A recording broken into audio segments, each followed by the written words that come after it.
Assalamualaikum warahmatullahi wabarakatuh. Di sini kami akan menjelaskan tentang manajemen dan lingkungan. Disusun oleh kelompok 3. Yang pertama Agus Dindawati absen 11, yang kedua Mita Oktaviani absen 16.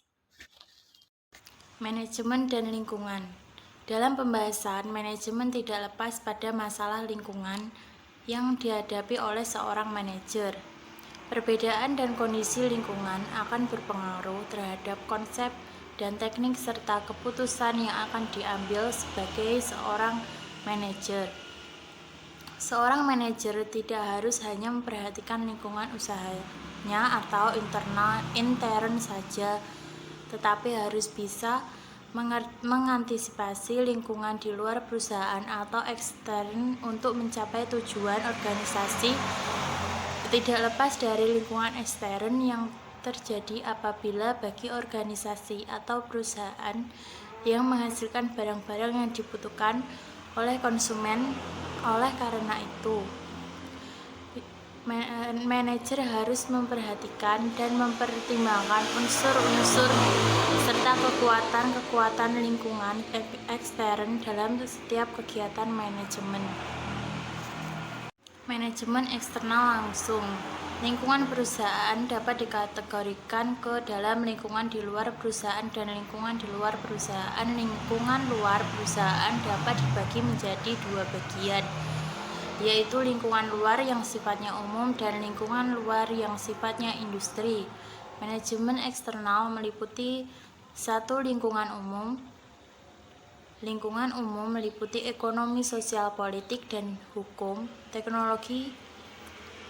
Yang kedua, lingkungan industri. Lingkungan industri adalah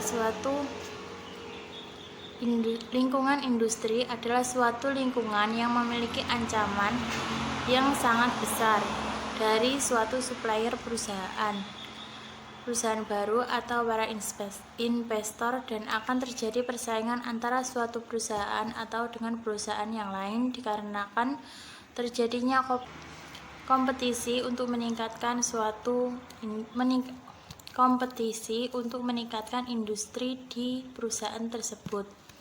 3. Pengertian lingkungan eksternal. Berikut pengertian lingkungan eksternal menurut ahli. A. Lingkungan eksternal adalah suatu sumber kajian di luar perusahaan yang memiliki potensi untuk mempengaruhi perusahaan, menurut William. Yang kedua, yang B, lingkungan eksternal terjadi dari unsur-unsur di luar perusahaan yang sebagian besar tak dapat dikendalikan dan berpengaruh dalam pembuatan keputusan oleh manajer, menurut T. Hani Handoko. C. Lingkungan eksternal terjadi atas unsur-unsur yang berada di luar suatu organisasi yang relevan pada kegiatan organisasi, menurut James A. F. Storr. 4. Faktor-faktor lingkungan mikro dan mikro. Lingkungan eksternal atau eksternal yang terdiri dari unsur di luar perusahaan yang dapat diketahui oleh seorang manajer terlebih dahulu dalam mengambil keputusan yang akan dibuat. Lingkungan ekstern yang akan manajer terlebih dahulu dalam mengambil keputusan yang akan dibuat. Lingkungan eksternal dibagi menjadi dua, yaitu A. Lingkungan makro adalah lingkungan yang berpengaruh secara langsung. B. Lingkungan mikro yang adalah lingkungan yang mempunyai pengaruh secara tidak langsung. 5. Analisis lingkungan eksternal. Melakukan review atau analisis suatu lingkungan selalu didasarkan pada strategi suatu perusahaan untuk mengetahui suatu proses. Analisa lingkungan sebagai berikut. A. Pemindaian. B. Pengawasan. C. Perdamaian. D. Penilaian. B. Lingkungan perusahaan umum. Lingkungan umum atau general atau biasa disebut lingkungan makro. Dalam lingkungan umum, faktor yang mempengaruhi suatu perusahaan tidak terjadi secara langsung. melalui sebagai berikut: A. Kekuatan perekonomian atau ekonomi proses. Berbagai hal yang menentukan pertukaran uang atau material, energi, dan lain-lain. Indikator ekonomi makro seperti PDB, inflasi, suku bunga yang pengaruh sangat penting.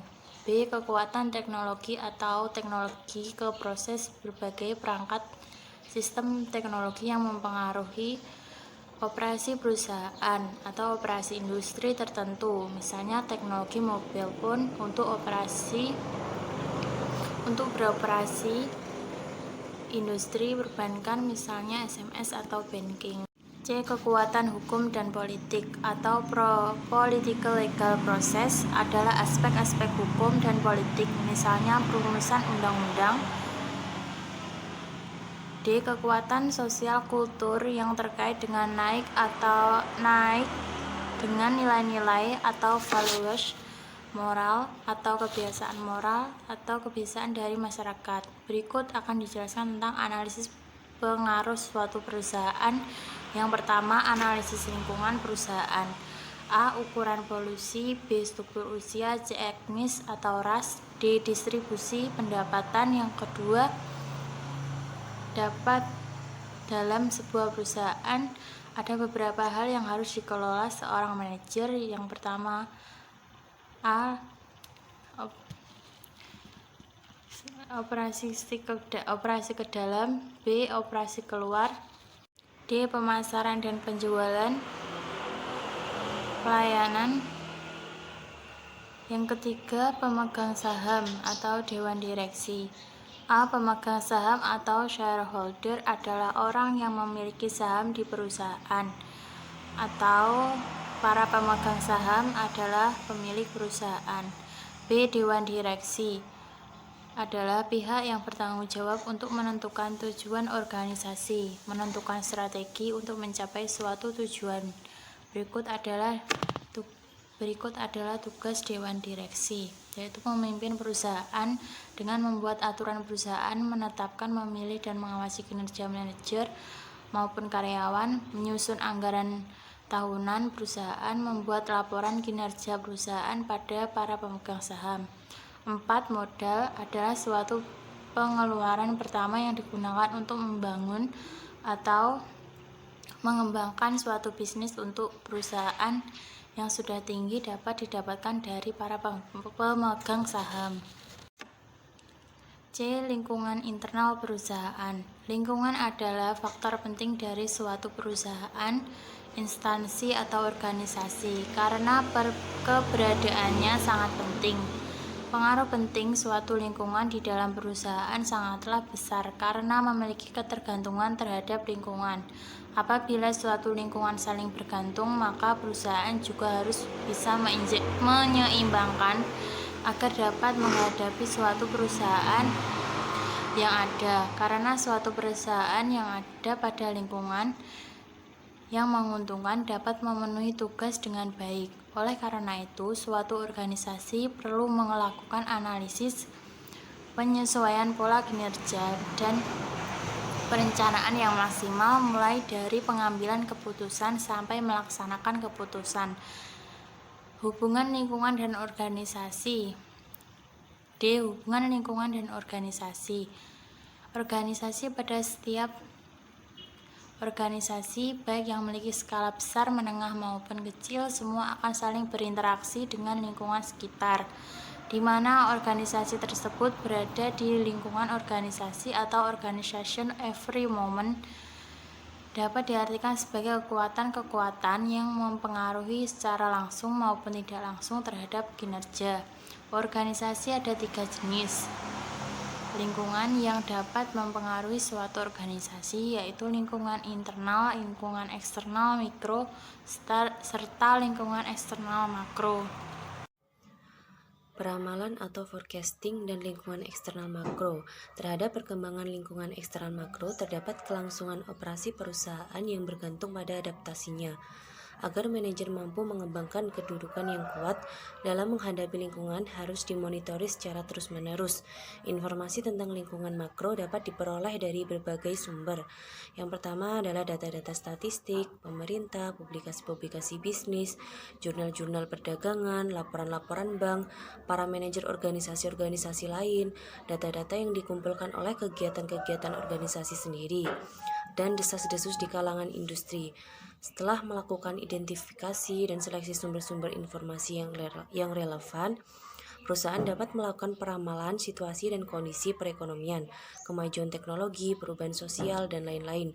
Dengan jumlah pendekatan dan teknik peramalan yang tersedia, pengguna teknik-teknik peramalan seperti analisa statistik, model-model ekonometrika, simulasi, Delphi, dan sebagainya, memungkinkan manajer dapat mengantisipasi perubahan-perubahan dalam peraturan-peraturan pemerintah, sikap masyarakat, biaya-biaya pengadaan bahan, tersedianya bahan-bahan mentah, kegiatan-kegiatan pesaing, dan lain-lain, sehingga dapat mempersiapkan sejumlah kegiatan-kegiatan pesaing dan lain-lain. Dapat mempersiapkan sejumlah kegiatan-kegiatan alternatif dan rencana-rencana konkret untuk kegiatan-kegiatan di waktu yang akan datang. Yang selanjutnya adalah manajemen dalam era industri dan globalisasi. Manajemen adalah proses untuk mencapai sebuah tujuan yang telah direncanakan dengan baik di awal, yang memiliki fungsi seperti merencanakan atau planning, memimpin atau leading, dan mengendalikan atau controlling. Pengertian tersebut menyatakan bahwa sebuah usaha akan mencapai tujuan apabila telah mencapai fungsi tersebut. Di era globalisasi sangat penting menerapkan peranan manajemen. Tujuannya agar dapat menganalisis perkembangan di suatu lingkungan, meminimalisir ancaman, tantangan, dan lain-lain. Organisasi adalah wadah serta prospek kerja sama sejumlah manusia yang terikat dalam hubungan dalam rangkaian hierarki untuk mencapai tujuan. Karena itu, tujuan dari organisasi sama dengan tujuan manajemen. Manajemen memiliki tujuan untuk dapat melangsungkan rencana secara efektif. Ada 4 fungsi dasar manajemen dan pelaksanaannya dalam organisasi, yaitu yang pertama adalah planning. Planning adalah perencanaan yang sangat penting untuk melakukan evaluasi. Yang selanjutnya adalah organizing. Tujuan dari organisasi adalah mencapai usaha terkoordinasi dengan menerapkan tugas dan hubungan kebijakan. Yang selanjutnya adalah actuating. Kepemimpinan merupakan suatu seni atau proses untuk mempengaruhi dan mengarahkan orang lain agar mereka mau berusaha untuk mencapai tujuan tersebut. Dan yang selanjutnya adalah controlling. Pengawasan merupakan suatu upaya sistematis untuk menetapkan standar prestasi kerja, tujuan perencanaan untuk mendesain sistem umpan balik informasi. Tantangan manajemen dalam era industrialisasi sebagai berikut. Yang pertama adalah tantangan eksternal berupa perubahan lingkungan bisnis yang cepat, keragaman tenaga kerja, globalisasi, peraturan pemerintah, perkembangan pekerjaan dan peranan keluarga, kekurangan tenaga kerja yang terampil. Yang selanjutnya adalah tantangan internal. Manajemen Indonesia menghadapi masalah globalisasi dan bukan hanya masalah keanekaragaman yang tidak mudah untuk diselesaikan, seperti halnya keragaman suku, agama, ras, adat istiadat, pengetahuan, dan lain sebagainya dalam era globalisasi. Peranan manajemen dalam era industrialisasi dan globalisasi. Manajemen sangat berperan dalam sistem informasi karena memiliki sasaran mengidentifikasi beberapa teknis dan tren dari suatu organisasi yang nantinya akan menggunakan teknologi untuk meningkatkan tingkat kerja organisasi, mengembangkan kerangka kerja sistem informasi untuk mengatur organisasi seperti komputerisasi perusahaan, telekomunikasi, produk khusus, dan produk umum. Manajemen memiliki kemampuan untuk memanfaatkan peluang perusahaan yang menjadikan manajer mendapat kepercayaan dari anggotanya, sehingga menghasilkan pimpinan yang memiliki kualitas yang bagus dan menjadi manajer investasi yang dapat memajukan sebuah organisasi. Dengan manajemen, segala hal menjadi efektif dan efisien, maka dari itu manajemen perlu diterapkan dalam kehidupan. Jadi yang terakhir, kesimpulannya adalah lingkungan adalah faktor penting di suatu perusahaan, instansi atau organisasi karena keberadaannya sangat penting. Pengaruh penting suatu lingkungan di dalam perusahaan sangatlah besar karena memiliki ketergantungan terhadap lingkungan. Produk dan jasa adalah bahan baku yang digunakan oleh lingkungan yang berasal dari lingkungan. Selain itu, perusahaan juga bisa mendapatkan berbagai barang yang ada di lingkungan agar mendapatkan bahan yang terbaik. Namun, persediaan barang yang ada di suatu lingkungan biasanya sering dikuasai oleh perusahaan yang ada di lingkungan tersebut.